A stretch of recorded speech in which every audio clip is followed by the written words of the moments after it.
Okay, here's the feverfew. As you can see, it's growing amongst other things, and I planted it here deliberately for what it can do for the other plants, compatibility wise. So here it's starting to form flowers. So what I want to do is I just want to prune her.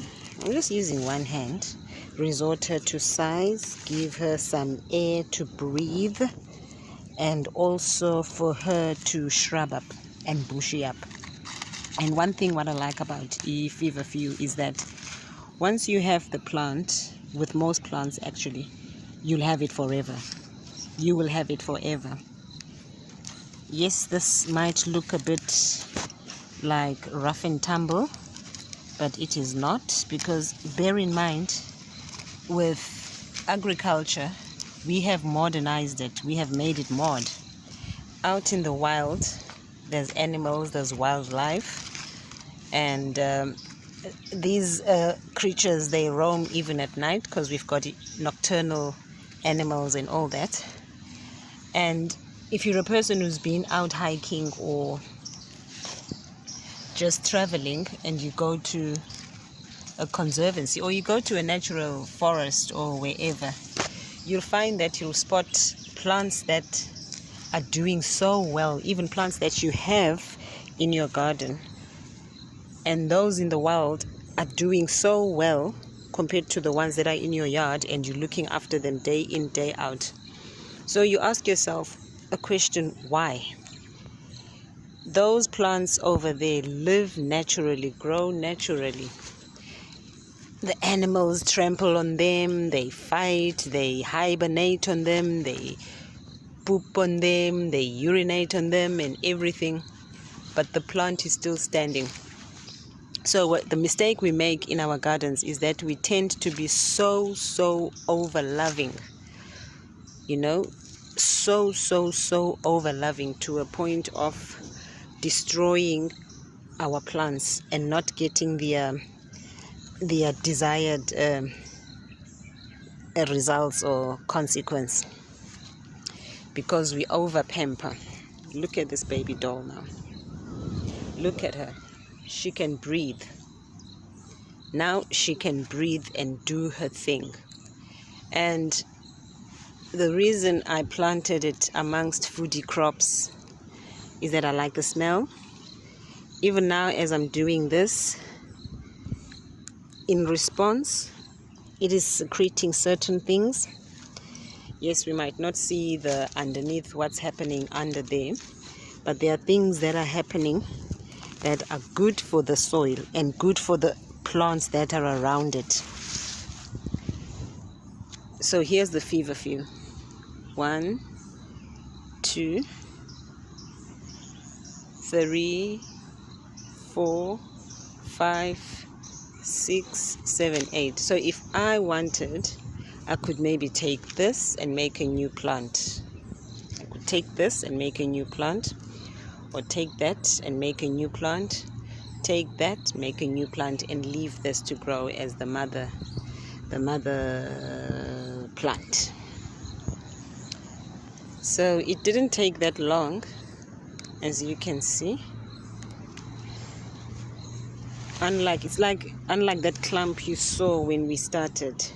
It's like it's like you cutting your hair or your nails, or trimming, cutting split ends and all that, so that your scalp can breathe.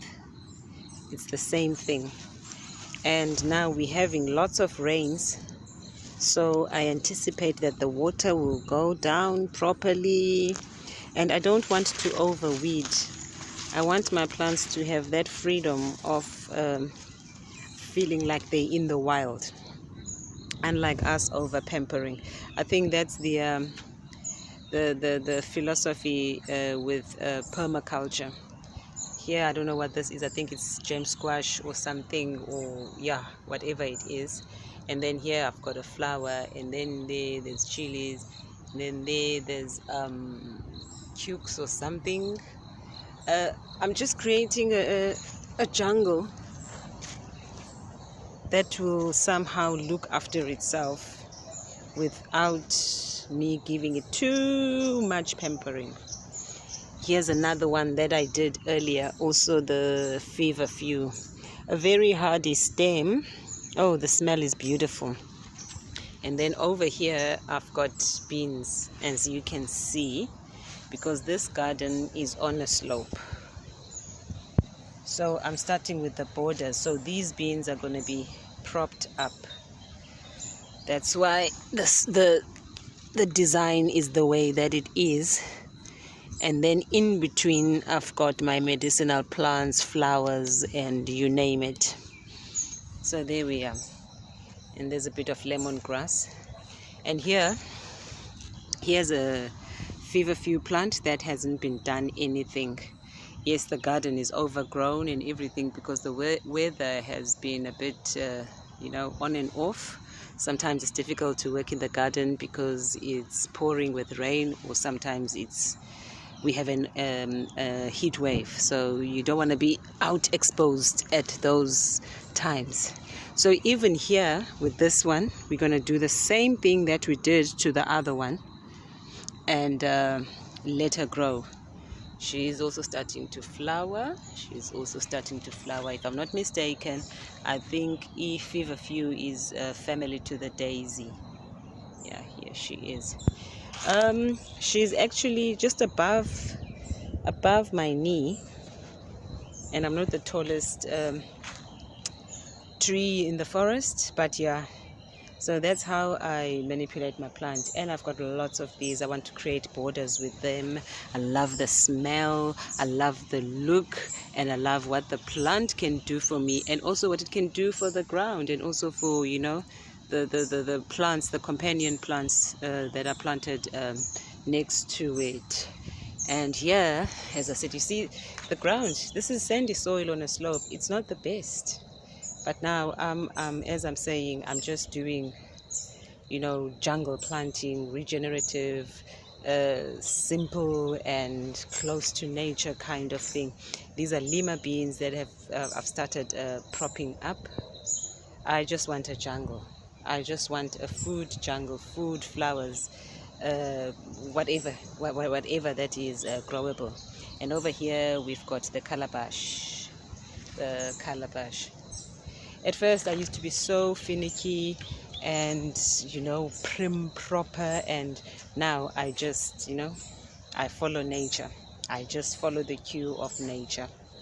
So yeah, this is going to be a jungle. Let's do a far off so from there, that bush up is going to be jungle fight.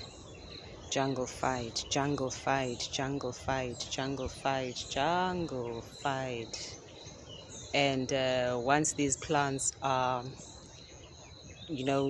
established and all that, it won't be a problem for me to come now and then and water or make manual drippers, automatic drippers that I'd have to make manually. I'll just let the garden take care of itself. It will just look after itself, like how in the jungle they look after themselves. And we do have a lot of nocturnal animals here in my area. We've got porcupines, we've got rats, we've got mice, we've got the wild cat, and my dogs, of course, which are not wild, but they do, they get under my skin sometimes. And especially if I've poured fertilizer, homemade fertilizers and all that, I think you can imagine the smell. So this is what's happening at the moment. I think we get overzealous and then we don't get the results that we are looking for. Yes, this is a garden in process. And at this juncture, at this point in time, I am not so fast as to, the so-called rules. I'm following nature's rules. What works, and what doesn't. Then we move on, we check what can be improved according to the laws of nature. And yes, the weather is doing things, but I think if we were to move at the pace of nature, or with the pace of nature, with nature, we wouldn't be having so much problems. So with what is happening, I think we just have to adapt and change things. And there's this notion of compatibility, planting and all that. What I find, sometimes it doesn't work when you follow these tutorials.